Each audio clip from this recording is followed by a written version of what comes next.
অনুরোধ রইল, কেউ খারাপ চোখে দেখবেন না প্লিজ। পিরিয়ডের কথা, পৃথিবীর সব ছেলেরা মাত্র একবার যদি পিরিয়ডের 3 দিনের যন্ত্রণা ভোগ করত, তাহলে মেয়েরা নিত্যদিনের বেঁচে থাকা আর একটু অপমানের হাত থেকে রেহাই পেত। যদি বুঝতো তলপেটে চেপে ধরে শরীর উল্টানো ব্যথার কান্না কতটা ভয়ঙ্কর, তাহলে খুঁড়িয়ে হাঁটতে দেখে মুচকি হাসি দিত না, হাতটা ধরে রাস্তা পার করে দিত।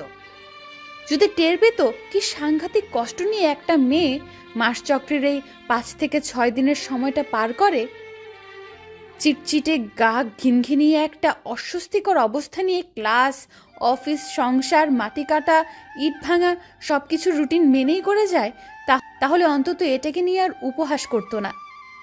কালচে রক্তের ছাপ শাড়িতে, কামিজে, প্যান্টে দেখলেই খুব মজা লাগে।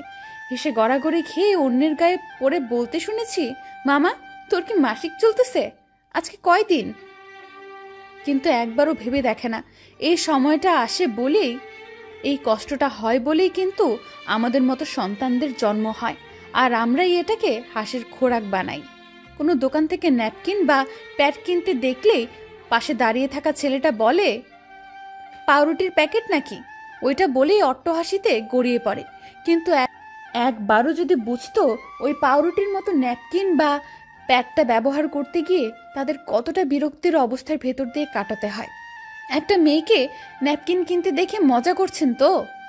মাত্র 2 ঘন্টা একটা ন্যাপকিন আন্ডারওয়্যারে লাগিয়ে বাহিরে দিয়ে হেঁটে আসলেই বোঝা যেত সে কতটা বড় বাঘের বাচ্চা। আমার বড় মায়ের পিরিয়ড হয়েছে বলেই আমার নানির জন্ম, আমার নানির পিরিয়ড হয়েছে বলেই আমার মায়ের জন্ম, আমার মায়ের পিরিয়ড হয়েছে বলেই আমার জন্ম। এটা চক্র, এটাকে নিয়ে ঠাট্টা বা উপহাস করার মতো কোনো বিষয় নয়। সবশেষে একটা কথাই বলতে চাই, একজন নারী যে পরিমাণ শারীরিক কষ্ট বা যন্ত্রণা ভোগ করে থাকে, তার অর্ধেকটা যদি কোনো পুরুষ পেত, তবে বেঁচে থাকার নামও মুখে নিত না আর। তাই এটাকে নিয়ে হাসি ঠাট্টা না করে তাদের দিকে সাহায্যের হাত এগিয়ে দিন।